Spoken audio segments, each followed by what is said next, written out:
Welcome back to Tell Me a Story by Teresa, and we're still reading out The Wizard of Oz. And like I said yesterday, today's story is The Magic of the Wizard, read by Margaret, so let's get started. 18. The Magic of the Wizard. He first set up a small silver tripod and placed a gold basin at the top of it. Into this basin he put two powders, a pink one and a sky blue one, and poured over them a yellow liquid from a crystal vial. Then he mumbled some magic words, and the powders began to sizzle and burn and send out a cloud of violet smoke that floated across the river and completely enveloped both Trot and Captain Bill, as well as the toadstools on which they sat, and even the magic plant in the gold flower pot. Then, after the smoke had disappeared into air, the wizard called out to the prisoners. "Are you free?" Both Trot and Captain Bill tried to move their feet and failed. "No," they shouted in answer. The wizard rubbed his bald head thoughtfully, and then took some other magic tools from the bag. First he placed a little black ball in a silver pistol, and shot it toward the magic isle. The ball exploded just over the head of Trot and scattered 1,000 sparks over the little girl. "Oh," said the wizard, "I guess that will set her free." But Trot's feet were still rooted in the ground of the magic isle, and the disappointed wizard had to try something else. For almost an hour he worked hard, using almost every magic tool in his black bag, and still Captain Bill and Trot were not rescued.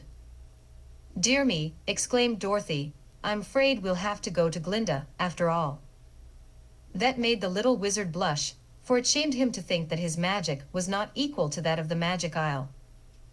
"I won't give up yet, Dorothy," he said, "for I know a lot of wizardry that I haven't yet tried. I don't know what magician enchanted this little island, or what his powers were, but I do know that I can break any enchantment known to the ordinary witches and magicians that used to inhabit the land of Oz. It's like unlocking a door. All you need is to find the right key." "But suppose you haven't the right key with you," suggested Dorothy. "What then?" "Then we'll have to make the key," he answered. The Glass Cat now came back to their side of the river, walking under the water, and said to the wizard, "They're getting frightened over there on the island because they're both growing smaller every minute.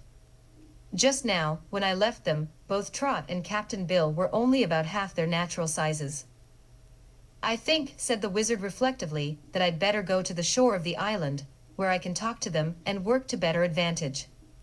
"How did Trot and Captain Bill get to the island?" "On a raft," answered the Glass Cat. "It's over there now on the beach." "I suppose you're not strong enough to bring the raft to this side, are you?" "No, I couldn't move it an inch," said the cat. "I'll try to get it for you," volunteered the Cowardly Lion. "I'm dreadfully scared for fear the magic isle will capture me, too, but I'll try to get the raft and bring it to this side for you." "Thank you, my friend," said the wizard. So the lion plunged into the river and swam with powerful strokes across to where the raft was beached upon the island. Placing one paw on the raft, he turned and struck out with his other 3 legs, and so strong was the great beast that he managed to drag the raft from off the beach and propel it slowly to where the wizard stood on the river bank. "Good," exclaimed the little man, well pleased. "May I go across with you?" asked Dorothy. The wizard hesitated. "If you'll take care not to leave the raft or step foot on the island, you'll be quite safe," he decided. So the wizard told the Hungry Tiger and the Cowardly Lion to guard the cage of monkeys until he returned, and then he and Dorothy got upon the raft. The paddle which Captain Bill had made was still there, so the little wizard paddled the clumsy raft across the water and ran it upon the beach of the Magic Isle as close to the place where Captain Bill and Trot were rooted as he could. Dorothy was shocked to see how small the prisoners had become, and Trot said to her friends, "If you can't save us soon, there'll be nothing left of us." "Be patient, my dear," counseled the wizard, and took the little axe from his black bag. "What are you going to do with that?" asked Captain Bill. "It's a magic axe," replied the wizard, "and when I tell it to chop, it will chop those roots from your feet, and you can run to the raft before they grow again." "Don't," shouted the sailor in alarm. "Don't do it. Those roots are all flesh roots and our bodies are feeding 'em while they're growing into the ground. To cut off the roots, said Trot, would be like cutting off our fingers and toes. The wizard put the little axe back in the black bag and took out a pair of silver pincers. Grow, grow, grow, he said to the pincers, and at once they grew and extended until they reached from the raft to the prisoners. What are you going to do now? Demanded Captain Bill, fearfully eyeing the pincers. This magic tool will pull you up, roots and all, and land you on this raft, declared the wizard. Don't do it, pleaded the sailor with a shudder. It would hurt us awfully. It would be just like pulling teeth to pull us up by the roots, explained Trot. Grow small, said the wizard to the pincers, and at once they became small, and he threw them into the black bag. I guess, friends, it's all up with us, this time, remarked Captain Bill, with a dismal sigh.